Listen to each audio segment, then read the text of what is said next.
اللہ نے مومنوں پر یقیناً احسان کیا ہے کہ ان میں انہی میں سے ایک پیغمبر بھیجے جو ان کو اللہ کی آیتیں پڑھ پڑھ کر سناتے اور ان کو پاک کرتے اور انہیں کتاب و حکمت کی تعلیم دیتے ہیں، اور پہلے تو یہ لوگ کھلی گمراہی میں تھے۔ بھلا یہ کیا بات ہے کہ جب احد کے دن کفار کے ہاتھ سے تم پر مصیبت واقع ہوئی،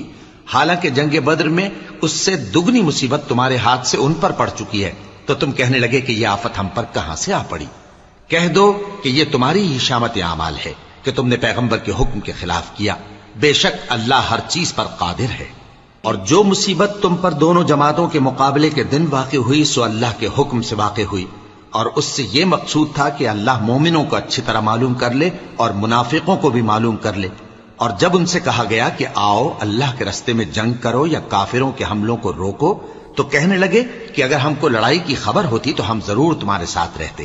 یہ اس دن ایمان کی نسبت کفر سے زیادہ قریب تھے، منہ سے وہ باتیں کہتے ہیں جو ان کے دل میں نہیں ہیں، اور جو کچھ یہ چھپاتے ہیں اللہ اس سے خوب واقف ہے۔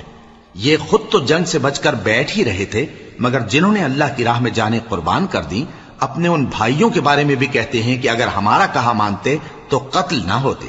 کہہ دو کہ اگر سچے ہو تو اپنے اوپر سے موت کو ٹال دینا۔ جو لوگ اللہ کی راہ میں مارے گئے ان کو مرے ہوئے نہ سمجھنا، وہ مرے ہوئے نہیں ہیں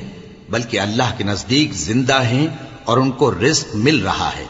جو کچھ اللہ نے ان کو اپنے فضل سے بخش رکھا ہے اس میں خوش ہیں، اور جو لوگ ان کے پیچھے رہ گئے اور شہید ہو کر ان میں شامل نہیں ہو سکے ان کی نسبت خوشیاں منا رہے ہیں کہ قیامت کے دن ان کو بھی نہ کچھ خوف ہوگا اور نہ وہ غمناک ہوں گے، اور اللہ کے انعامات اور فضل سے خوش ہو رہے ہیں، اور اس سے کہ اللہ مومنوں کا اجر ضائع نہیں کرتا جنہوں نے باوجود زخم کھانے کے اللہ اور رسول کے حکم کو قبول کیا۔ جو لوگ ان میں نیکوکار اور پرہیزگار ہیں ان کے لیے بڑا ثواب ہے۔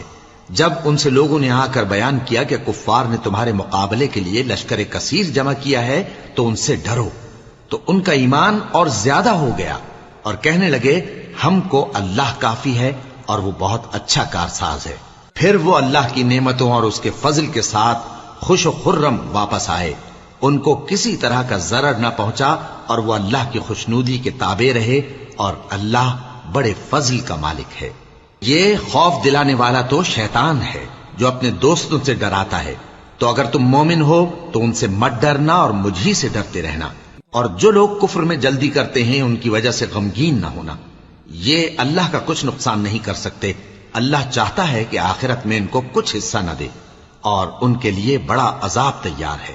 جن لوگوں نے ایمان کے بدلے کفر خریدا وہ اللہ کا کچھ نہیں بگاڑ سکتے، اور ان کو دکھ دینے والا عذاب ہوگا۔ اور کافر لوگ یہ نہ خیال کریں کہ ہم جو ان کو مہلت دیے جاتے ہیں تو یہ ان کے حق میں اچھا ہے، نہیں، بلکہ ہم ان کو اس لیے مہلت دیتے ہیں کہ اور گناہ کر لیں، آخر کار ان کو ذلیل کرنے والا عذاب ہوگا۔